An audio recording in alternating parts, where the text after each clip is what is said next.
Actually एक गौशाला नहीं है, ये एक गो पुनर्वास केंद्र है।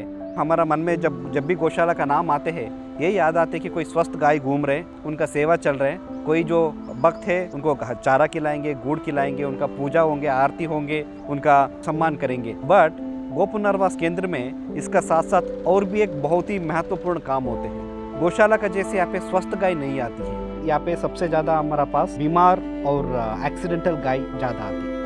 कहीं पे भी एक्सीडेंट होती है, एम्बुलेंस का थ्रू गायों को यहाँ पे ट्रीटमेंट के लिए लेके आया जाता है और उसको देखभाल करने के लिए डॉक्टर से, वेटरनरी कंपाउंडर से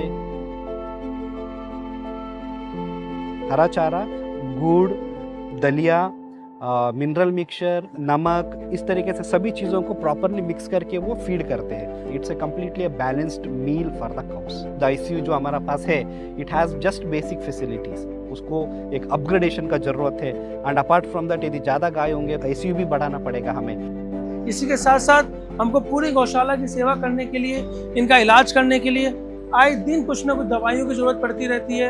आए दिन हमको और भी ऐसे संसाधनों की जरूरत पड़ती रहती है। जरा सोचिए, इस भीषण सर्दी में ठिठुरन भरी हवाओं के बीच अगर हमें खुले आसमान में रहना हो तो ये हमारे लिए कितना दुखदायी होगा। आज गो पुनर्वास केंद्र के 4000 गोवंश के लिए रोज यही दुखदायी स्थिति है। जब 2016 में हमने इस केंद्र को गोद लिया तो यहाँ पर 7000 गोवंश थे, लेकिन समय के साथ गोवंश की संख्या बढ़ती गई और आज 16000 से अधिक गोवंश यहाँ पर रह रहे हैं, लेकिन संसाधन उतना ही है। हम अपने स्तर पे कुछ अस्थायी व्यवस्थाएं करते हैं, जैसे तिरपाल बांधना, टेंट बांधना, पर ये सब व्यवस्थाएं बहुत ही सीमित रहती हैं। हम चाहते हैं आप सभी लोग हमारा सहयोग करें ताकि हम इन गौ माताओं के लिए एक स्थायी, एक पक्का निर्माण कर सकें, जहाँ पे ये साल के सभी मौसमों में, चाहे सर्दी हो, गर्मी हो, बारिश हो, इसमें ये आराम से रह सकें। We are not getting the support which we were expecting actually. हम अक्सर यही सुना करते हैं